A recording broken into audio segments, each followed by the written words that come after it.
Salam, selamat pagi saudara sekalian. Senang sekali bisa kembali menjumpai saudara dalam acara Light of Revival, renungan firman Tuhan yang akan memberkati kita sepanjang hari ini. Bersama saya Sony Mesak, mari kita melihat Matius 5 ayat yang ke-16. Demikianlah hendaknya terangmu bercahaya di depan orang, supaya mereka melihat perbuatanmu yang baik dan memuliakan Bapamu yang di sorga. Saudara-saudara, satu hari di satu akhir pekan ada sekelompok sales yang mengejar penerbangan terakhir. Dan saudara-saudara, mereka ini berlarian memasuki ruangan check-in. Dan sesudah mereka berlarian, ada salah satu dari anggota sales-sales itu menabrak satu penjual apel. Apelnya berhamburan di lantai. Tetapi tidak ada satupun dari mereka yang peduli kepada penjual apel ini. Mereka terus berlarian untuk mengejar pesawat mereka. Mereka tidak mau ketinggalan pesawat. Tetapi saudara, tiba-tiba ada satu orang sales yang kemudian dia berhenti. Dia menghentikan langkahnya, kemudian dia berbalik. Dia melihat penjual apel itu sedang berusaha memungut apel-apelnya yang berserakan di lantai. Dia lalu kembali datang ke penjual apel itu.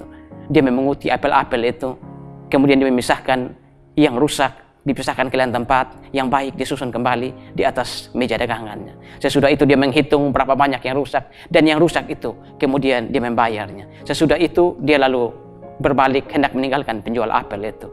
Dan ketika dia menyusun apel-apel itu, dia baru sadar bahwa penjual apel ini ternyata seorang gadis kecil yang buta. Setelah dia menyelesaikan urusan dengan penjual apel ini, ketika dia akan berlalu, penjual apel itu berteriak, "Tuan!" Dia lalu berbalik ke arah penjual apel itu. Penjual apel kecil yang buta, gadis kecil yang buta itu kemudian berkata kepada dia, "Tuan, engkaukah Yesus?" Saudara-saudara yang saya kasihi dalam Tuhan Yesus Kristus, apakah dalam hidup ini kita juga sering melakukan teladan seperti yang dilakukan oleh pria sales ini? Apakah ada kepekaan dalam hati saudara? Apakah ada kepedulian dalam hati saudara kepada orang-orang yang menderita, kepada orang-orang yang ada dalam kesusahan? Apakah dalam hidup ini kita juga sudah melakukan teladan Yesus Kristus? Apakah dalam hidup ini kita sudah memancarkan cahaya kemuliaan Kristus, sehingga orang-orang yang tidak mengenal Kristus bisa terpesona pada Kristus karena melihat cara hidup kita, melihat perbuatan kita? Ataukah dalam hidup ini kita justru hanyalah menjadi pembawa kegelapan di dalam dunia ini? Pagi ini kita belajar dari firman Tuhan, bagaimana dalam hidup ini kita menjadi terang Kristus, menjadi teladan Kristus, dan memancarkan cahaya kemuliaan Kristus di dalam dunia ini. Pagi ini kita belajar dari firman Tuhan, bagaimana kita menjadi orang-orang percaya, bagaimana kita memancarkan cahaya kemuliaan di dalam kehidupan kita. Biarlah hidup kita seperti kota yang terletak di atas bukit, yang bisa memancarkan cahaya kemuliaan Kristus. Dan biarlah dalam hidup ini, pagi ini kita belajar dari firman Tuhan, kita melakukan teladan persis seperti yang Yesus ajarkan.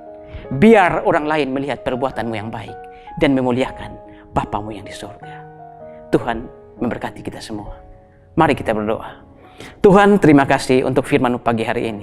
Pagi ini kami belajar satu hal, bagaimana kami boleh menjadi terang, menjadi teladan Kristus dalam dunia ini, sehingga orang-orang yang belum mengenal Engkau menjadi terpesona pada Engkau karena melihat perbuatan kami. Biarlah sebagai orang-orang percaya, sebagai orang-orang yang sudah menerima Engkau sebagai juru selamat dan Tuhan, kami mau melakukan teladan-teladan-Mu di dalam hidup kami, agar terang cahaya kemuliaan-Mu tampak kepada dunia ini. Terima kasih Tuhan. Amin. Mari saudara, jadikan firman Tuhan sebagai pelita dan terang di sepanjang jalan hidup kita. Selamat memasuki minggu-minggu Pranatal.